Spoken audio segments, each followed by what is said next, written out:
तर मुंबईला जे कॉन्व्होकेशन होतं माझं त्यासाठी आम्ही विमानानं गेलो पण त्याच्याबद्दल माझ्या आईवडिलांना बिलकुलही कल्पना नव्हती अंटिल की आम्ही त्या विमानतळावर जात नाही. तर त्याच्या रिगार्डिंगच हा व्लॉग आहे.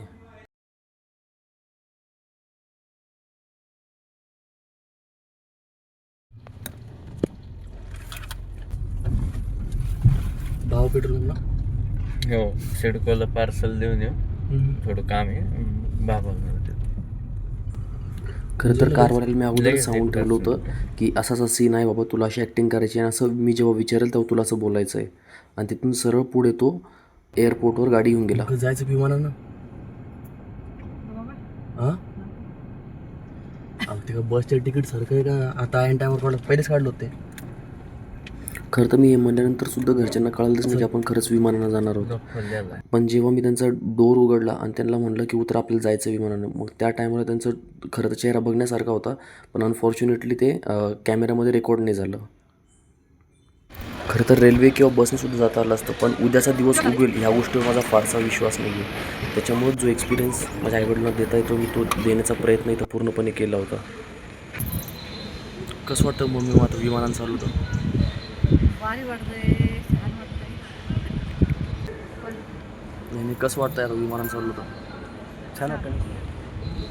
ब्लॉग बनण्याचं कारण तर हे होतं की मी त्या फायनान्शियल बॅकग्राऊंडमध्ये होतो ना की जिथं शिवशाहीचं तिकीट हे 1.5 पट असल्या कारणानं नॉर्मल बसने प्रवास करायचा, त्याच्यामुळेच फ्लाईटने प्रवास करणं ही माझ्यासाठी नक्कीच एक मोठी गोष्ट होती.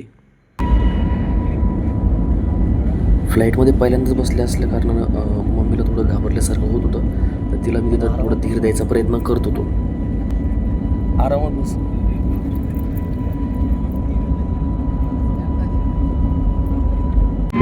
खरं तर हा प्रश्न पडू शकतो की नाही का टेक ऑफच्या टायमाला जे आहे त्यांना तिथं विंडो सीट का नाही दिली. तर विंडो सीट जर दिली असती मला त्याचे एक्सप्रेशन पण रेकॉर्ड नसता करता आले आणि मला टेक ऑफच्या टायमाला व्हिडिओसुद्धा नसता घेता आला. पण एक एक करून मम्मीलासुद्धा आणि पप्पालासुद्धा एकदा विंडो सीटवर बसण्याचा चान्स तिथं देता आला. फ्लाईटमध्ये बसण्याचा अनुभव हा खरंच एक्साईट करणारा अनुभव असतो. पण जेव्हा मी 10 मिनिटानंतर फ्लाईटच्या टेक ऑफनंतर जेव्हा बघितलं त्या टायमाला मम्मी अक्षरशः झोपलेली होती.